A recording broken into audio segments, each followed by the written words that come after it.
many researchers speculate the Great Pyramid may have been a type of portal to the cosmos. Others have speculated that the pyramid may have been used as an energy-generating technology for various purposes. Either way, what can be certain is that the builders possessed highly sophisticated knowledge of mathematics and geometry.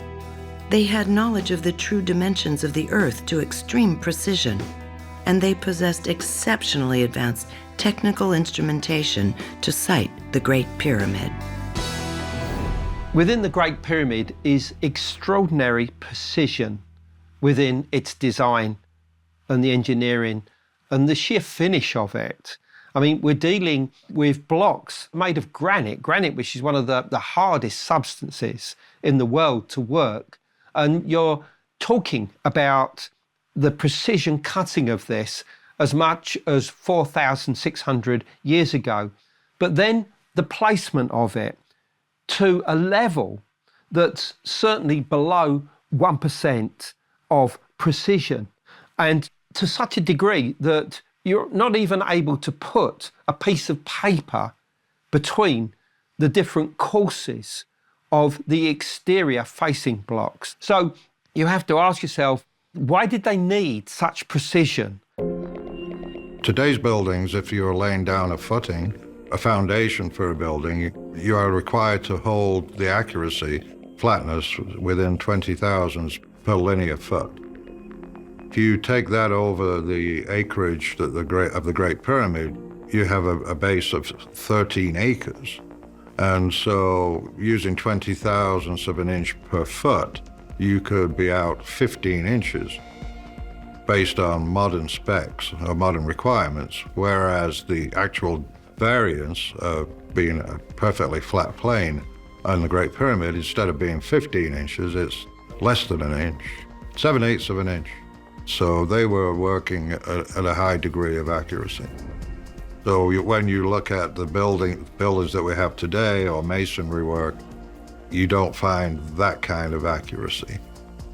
If you look at the interior design, the schematics of the Great Pyramid, to me, it looked more like the inner workings of a machine than a building or a tomb or cathedral or anything like that. And taking the appearance and then discovering the precision of these inner chambers, it occurred to me that something that had the precision of a machine, and it had the appearance of a machine, well, perhaps it was a machine. If the pyramid is a machine, then for what possible purpose? What if, in the ancient past, someone wanted to build an instrument to generate light and energy?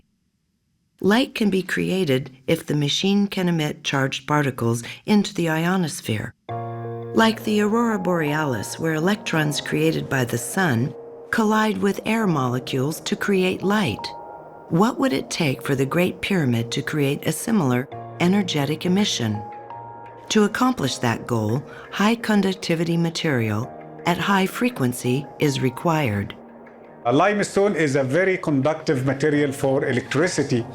And when you look to the inner design of the pyramid, you'll find that the most important part of the pyramid, which is the so-called the king chamber, is completely built from granite, rose granite from Aswan.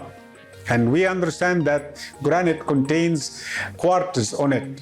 Especially that rose granite, it contains 13% of its molecular structure quartz. So as if it is serving a very good need, because if it is any other type of granite, it will contain less than 10%, sometimes 6% or 5%. So 13% is serving high purpose. Also, the design of the shafts and the tunnels inside the pyramid, it indicates that there are paths of movements, or like it's energy movements inside the pyramid. It comes from the top of the pyramid, goes to the depths of the ground, or the opposite. It comes from the deep levels of the ground and continue up to the middle of the pyramid and then to the top of the pyramid until leaving from the summit of the pyramid. So for sure, the pyramid was power plant, and there are so many evidences.